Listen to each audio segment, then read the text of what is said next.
First of all, I would also like to thank the Baloch Cultural Society and Language for this wonderful opportunity to have us all here. And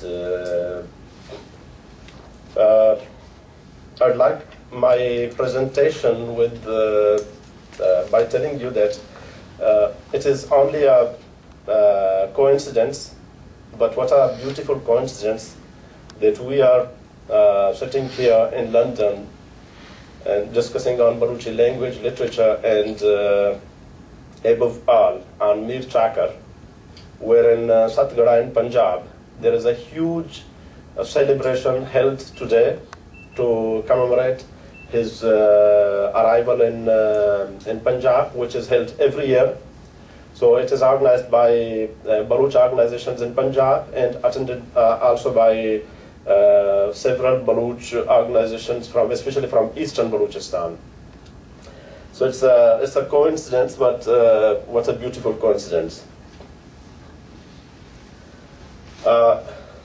My topic is on Chakar Khan Rind. I don't know how many of you have received the handout, I mean the topics of our papers. So I'm talking on Chakar Khan. 15th century is an epic-making century for the Baloch. It is the heroic age of the Baloch, the classical period of their literature, and the period in which they consolidated their rule upon Balochistan. It produced the best literature in Balochi, and it was during this period that the Baloch came to be the master, if not politically for a long period, due to various reasons still open to scholars. It made them numerically the owner of the land which today bears their name.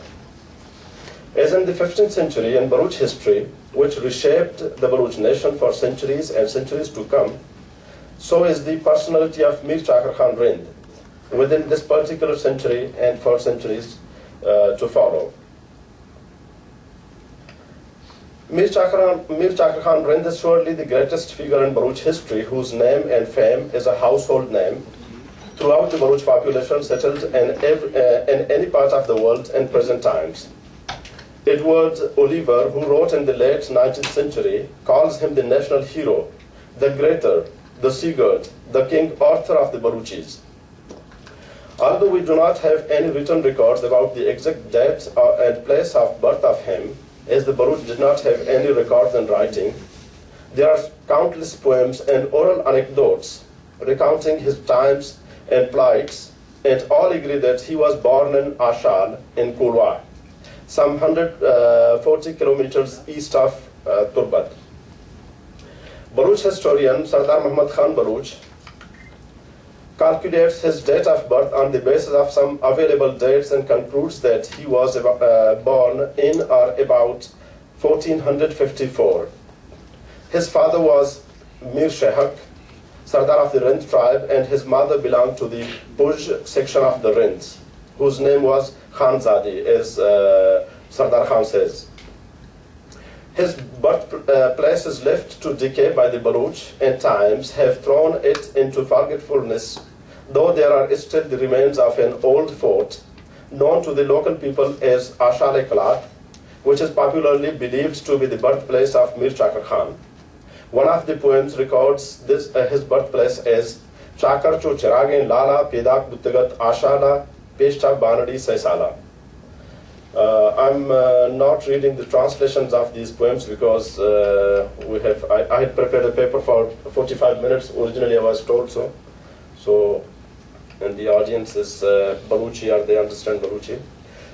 I last visited Ashal in 1993 and interviewed elder people about the oral traditions related to Mir Chakar Khan and his birthplace. I learned that there are still vivid recounts among the people as if it was an event of the recent past.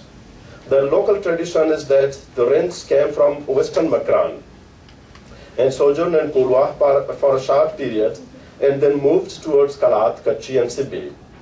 Elders of the place took me to several places still attributed to Mir Chakar Khan and his younger sister, Bibi Banadi. There is still a will bearing the name of Bibi Banadi, which is called Banadi Chah. Nobody could tell me exactly why the place, a few kilometers north of Ashal's fort, bear the name of Banadi, but some told me that hundreds of animals were killed at that ground for Herat on his birthday. But there were, of course, other anecdotes as well. The well is still functional and, to the surprise of all, not very deep and is still full of water in an open plain where there is no underground water source, even hundreds of meters deep. Local people believe that Baloch of those times were wali, with supernatural powers, because they were generous, nandeh, and God-fearing, khudators. And the will was a result of some blessing or an urge to God, while baby Banadi was taken there by maids and had cried for water, explaining that it was then on the surface, but now a deep well. Superstitions aside, there is still sufficient water in that well where shepherds take their herds to water, and we also drew some buckets full of water to taste it and wash our hands and have some blessing also. I'm not reading the rest of tales related to Ashal, and probably it was an era of drought that pushed the Rins and Lashari tribes out of Kolwa, and they decided to move further towards east. The date of the Rind Lashari migration from Kolwa is calculated as 1454 AD. Actually, the dates are calculated mostly by Sardar Khan, who takes the date of Chakra Khan's migration to Punjab, which is known because historical material is available. And then he calculates that at the age of 30, he married, at the age of 60, what he did. So he calculates all these dates and decides more or less the date of his birth, his migrations, and other things. So the date of Rind Lashari migration from Kulwa is calculated as 1454 AD. A poet records it as such. Sardar Zamjane Shehak Kent, Kolo Wadahe Yaktak Kent, Nodbandal Shutak Sariya, Gwastag Balgidar Hariya, Kishkoro Tana Kilkora, Chubashami Nagwarte Hora, Raja Jahajatak Pajiya, Dimpa Kachi Usibiya, Shehak Jahajatak Pamoja, Ringo Chel Hazari Poja. And I'm not reading the translation because I'm sure that you know better Baluchi than me. Migrating from Kulwa, they invaded Kalat and occupied it. Some traditions has it that they killed Mir Omar, son of Mir Miru Mirwadi. This is held by the Gazetteers Heturam and Gul Khan Nasir and some other writers. Others maintain that they occupied Kalat from its ruling Jat tribes, because we know that there is the very famous poem, popular and famous in the Kalat area. Actually, most of the folk literature among the Brahuis is in Baluchi. And I'm recently working on the toponymy of central Balochistan, and surprising to all of us, almost none of the name is in the Brahui language. So it complicates the situation how Brahui reached in that area. That is another discussion. I'm not going to that, but the famous poem is called Brahu Jadgale Jang. So Jadgals were, which shows that Jadgals were a ruling tribe, a ruling family in Kalat, in that area, which was first Aga Nasir Khan Ahmad Zai maintains, defeated by the Rind Lasharis, and later on by Brahu, Ibrahim as the leader of the Brahui tribes, and occupied it. But the Baloch tribes coming from hot climates of Makran were not used to the pinching cold of Kalat and didn't find it a destination because of its meager economic resources. So they decided to move further and occupy the fertile lands of Kachi, Dadar, Gandava, and Sibi. As soon as their spies collected full news about the local ruling powers and their army strength, which, according to the Baluchi tradition, were Jat and Jadgal, Mir Chakar left behind his father-in-law, Mir Mandu, in Kalat, and took back his march towards Sibi and Kachi. The poet records it as such. Ladta halkancha buni handa bago bazar en julgesh ishta dempa zersoche mulwa datish gipta golocha hama mulka chakar palladdu buji rawambuta zori pa sivi dushmanan zetta.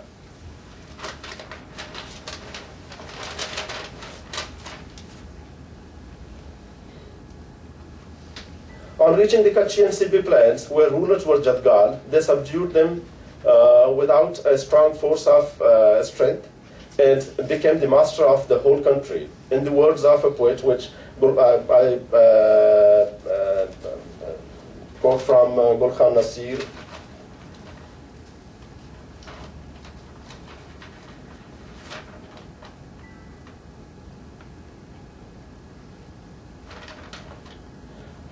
it says, Jatti Kushtagant Jadgala, Mulkish Burtagant Gumala, Nishtant Sarjama Chansala, before the famous Rind Lashar war breaks out. Occupying the planned lands of Kachi, Dajar, Gandawa, and Sibi, they divided the country among themselves. Mir Bahram settled in Gandawa with his Lashari and allied tribes, Miran and Dajar, and Mir Habitan, Mirali, and Chatra. While Mir Chakar established himself in Sibi, which became the Baloch capital, with Mir Chakar as the head of the first Baloch confederacy on the present-day Baloch homeland. While others were petty rulers of their principalities, Mir Chakar is said to be recognized as the Las Baloche Sardar, or the Sardar of all Baloch tribes, as the tradition tells us. He established the first great Baloch kingdom, writes Tyagi, author of the Martial Races of Undivided India, comprising all Baloch areas except for the Dera Jat, which was later on occupied by the Baloch tribes.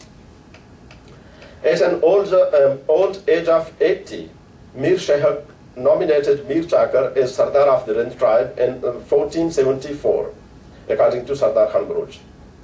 Mir Shahak died soon after and was buried at a place still known as Shahak Mach, or Shahak Mach, in Bilpat, now renamed as Bakhtiarabad after the name of the father of the present chief of Domaki tribe, who also traces their origin to the Rind tribe. Abdul Qadir Baloch, who visited the tomb in 1994, lamented the lack of attention to the tomb, whose once beautiful dome was then crumbling down and nobody cared about it, although the whole region is still inhabited by the powerful Rind tribe and the Domaki section of it. Many of these chiefs have been ministers in the provincial and federal government several times. Baloch historians fix the date of Chakar Khan's accession to power in CB at 1487, always calculating the dates on the basis of recent historical data. And he is said to have ruled for about a quarter of a century until 1511, though only the first 3 years were spent in peace and harmony among various Baloch tribes. Our poet records these years, I'm reciting only 2 lines. It says, Washi damamai jatum yak begahi yak bangahi. Sakkamu hadde wasa kisa soba begaha, mahluk washi o shadami nishta o soba bega kisa damama barai dohul kiste washi tawar kataga. The first conflict between the Rind and the Lashari tribes broke out in about 1490. Muhammad Sardar Khan Baloch writes, their fratricidal wars plunged the whole race into a bath of blood and brought the edifice of the Baloch sovereignty crushing down and ruin before the foundation was effectively laid down. The war continued for about 30 long years, in which creams of both sides got killed, and they became easy prey to any power looking for an encroachment towards the fertile lands of Sindh and Punjab.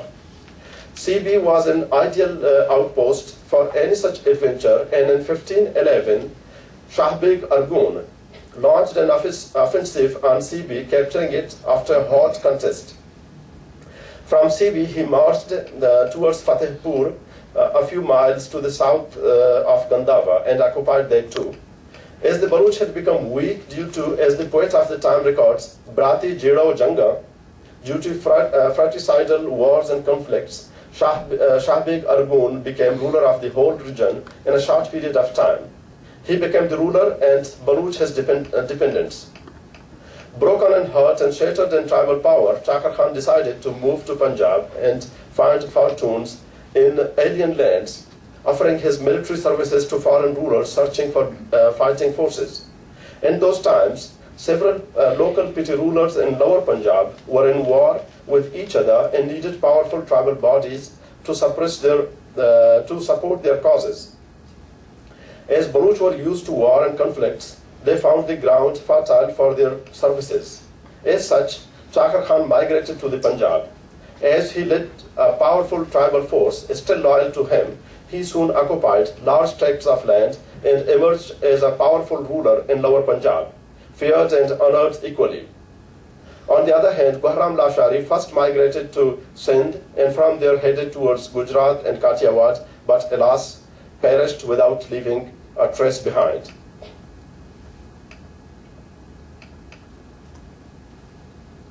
But before we say more on this, it is to be added that during the short period of Mir Chakar's rule over Balochistan, that is from 1487 to 1511, CB became the center of Baloch authority and values. During his reign and under his leadership were set new standards in arts, literature, bravery, and chivalry, writes Sardar Muhammad Khan.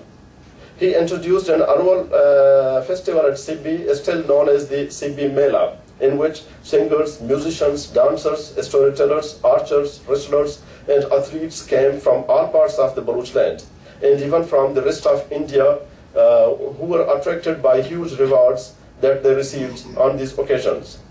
It was an occasion of grand gala and demonstrations of force and power. Though the CB festival is still held each year in February, keeping the Chakarian tradition only on this month, but not in spread, as all are invited to participate and perform other than the Baloch. Now, Alam Lohar of Lahore is ever present in each year's Mela, while Baloch performers find no audience because the audience is mostly formed of army personnel and their family members. When I was doing my PhD, writing my PhD thesis on Balochi oral traditions and especially Balochi minstrelsy Pahlavan tradition, I wrote to Ayub Baloch, who was the Secretary of Sports then, and wanted to participate, to visit the CB Mela. And he told me that you can find anything other than any Balochi thing. There is no Balochi thing in CB Mela, so it is useless that you spend your money and your time and come to visit the CB Mela. Chakar Khan repaired and rebuilt the CB fort, still known as Chakri Marri, but now occupied by the CB Scouts, a semi-military force who have demolished walls on many sides, justifying that they fear guerrilla targets. Because of these and many other actions, Chakar has been the bio-ideal of the Balochis for centuries, and even in present times. Baloch sing high of his valors and values and remember him as a man filled with compassion, generosity, and hospitality. Arnale Bai, common among the women in Makran, says, Ma tagam bachara benazini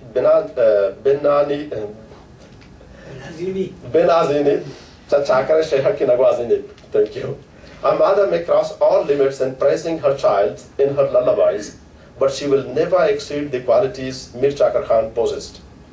Meaning that words end, but Chakar's qualities not.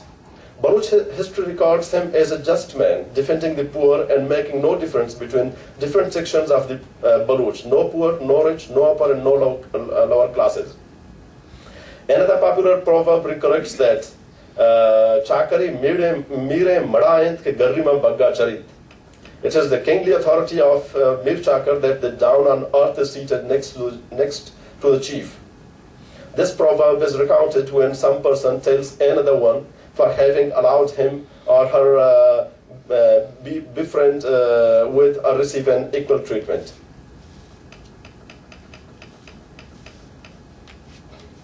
In the words of Sardar Khan Baloch, again, Chakar established the largest ever, even though a short-lived, Baloch confederacy about 350 years before the British conquered Quetta and Kalat. Another writer, Sayyid Muhammad Iqbal, a defense analyst, pays high tribute to Mir Chakar, saying that he gave that scattered Baloch tribes an identity and was like, I quote, a pillar of strength for the Baloch race and author of Baloch Code of Honor and Baloch traditions.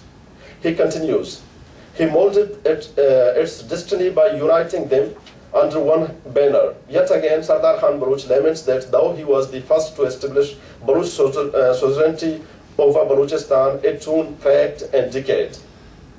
I quote from him, the meteoric glory of the Rind hegemony was soon followed by disunity and jealousy leading to internecine wars and ruination.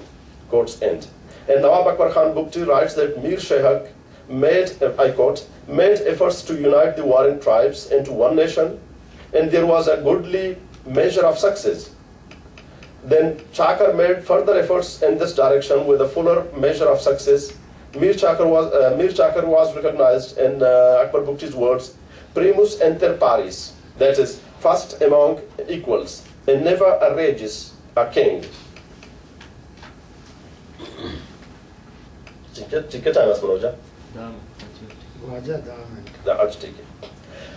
The prime cause of this whole devastation, the destruction of the Baloch land, the dissolution of the Baloch rule over Balochistan, according to Longworth dams, was the Baloch Code of Refugee Protection. Guhar Jat, who Dams calls Helen of the Baloch history, was a Jat woman who became the basic cause of Baloch destruction, it appears. For these reasons, she is very much cursed in Balochi oral traditions. While Akbar Khan Bukti disagrees with others and writes that the basic cause of the Rind Lashkar was political hegemony, where, I quote, Chakar could never tolerate an equal and Bahram could not imagine a superior. Leaving this argumentation aside for the time being, let's quote Abdurrahman Barkar and Akil Khan Mengal, who call Gohar an ill omen for the Balochis, because the quarrel which began over her and her baby camels led to the 30 Years' War and the dissolution of Baloch unity. Quote ends. Chakar was probably aware of the results of this protracted fratricidal war, and while bidding farewell to Sibi, he, according to the poet, cast a last glance at Sibi and utters these words from the very depth of a broken heart.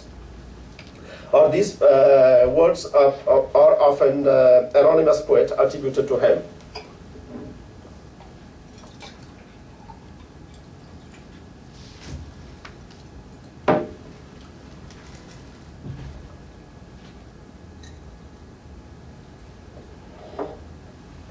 It says, Sibi Ghodwi Gardambad, Dorre Gohre Harjambad, Gohram Cha Doja Bejahbad, Nebat Gorone Gandava, Absad Bangave Varnaya, Kepagish Pa Kahibi Bastant, Borish Belagama Tatkant, Aham Panishan Yakinis, Tegan Chartagant Hindiya, Zahmani Zehan Zebrena, Kurban Gohre Harjanant.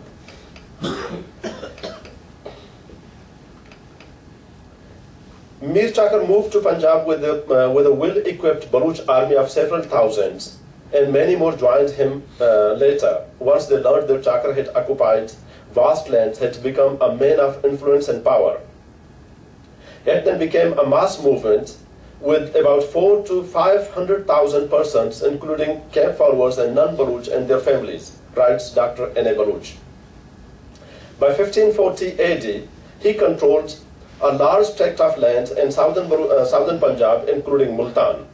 In a very short period, they became owners of large landed properties in Multan, Bahawalpur, Dera Ismail Khan, Dera Fateh Khan, and Dera Ghazi Khan.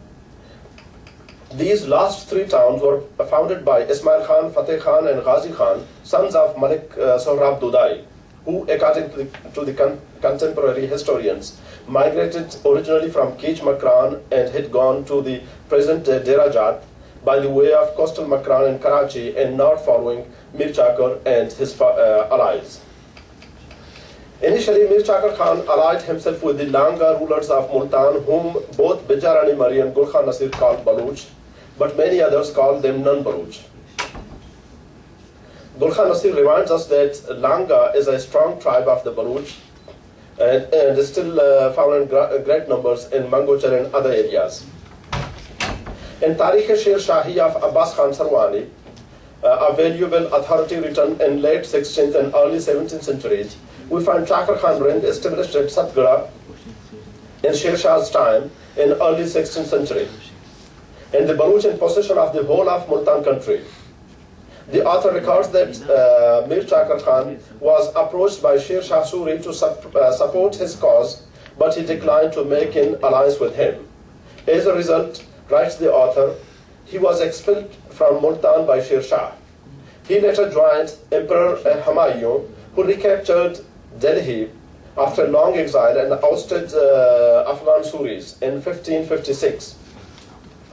Chakar Khan was very old in those days, and his son Mir Shahdad might have led the Baloch army, numbering several thousands, and helped Emperor Humayun in his recapture of the Delhi throne.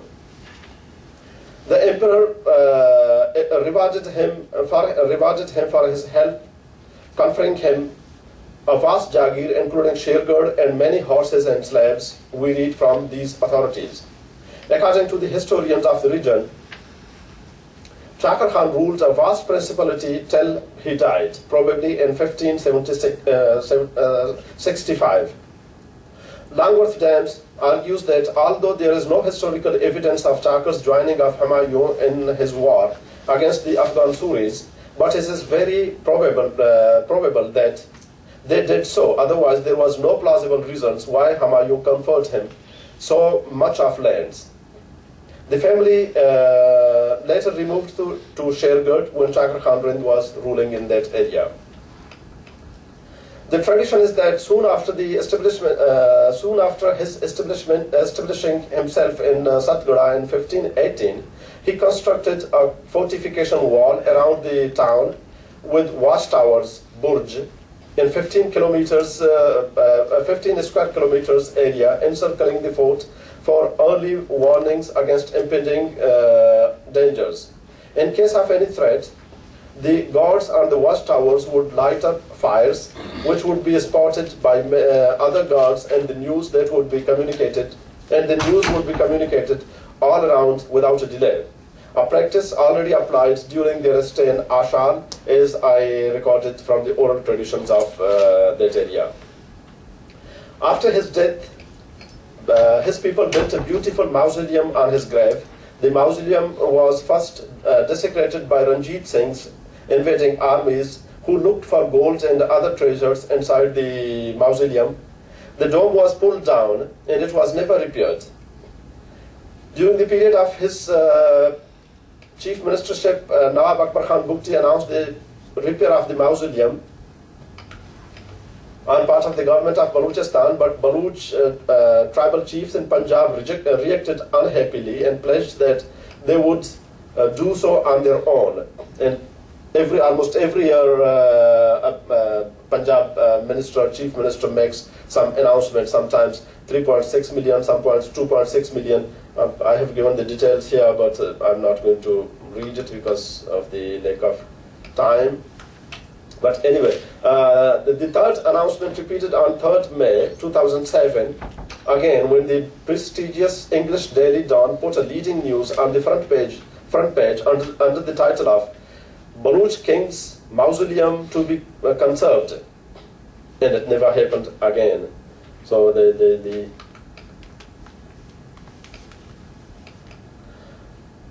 although the Baloch in Punjab and Sindh are happy that Chakar Khan led their ancestors to the riches and prosperities of the fertile Indus Valley, seeing their economic well-being as owners of vast landed properties and some of the richest landlords of Sindh and Upper Punjab are Baloch. Majority of Baloch writers lament this departure of a mass scale, leaving Balochistan unattended and unprotected. They argue that if all these Baloch were in their ancestral homeland, they would have been a force to reckon with. The scale of the migration was so huge that in 1901, the population which declared themselves Baloch in Sindh and Punjab was a little less than a million. It was 935,000 people declared themselves Baloch in Sindh and Punjab, while the whole population of Kalat was 80,000, and that of the Makran was estimated at around 200,000 because there was no census in Makran. So, so it was five times more than the whole population of Balochistan.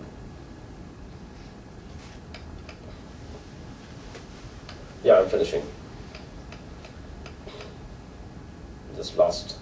James believes the settlement of the Baloch in Sindh was so extensive that perhaps a quarter of the population of that country is Baloch by descent. But like those settled in the Punjab plains, they are more or less assimilated to their Indian neighbors. James further writes that the tribes, I quote, "The tribes which remained on the right bank of the Indus are those which have retained their language, and like the Maris and Bugtis and Buzdars. They have retained their language and their tribal constitution, while the rest have in varying degrees become assimilated to their Jat and Rajput neighbors. And as those who speak Baluchi say," this is a quotation from James, "those who followed Chakar have become Jat, while those who stayed behind have remained Baloch." And this also explains the prominence obtained by the Rinds, he concludes. Before finishing, I just want to read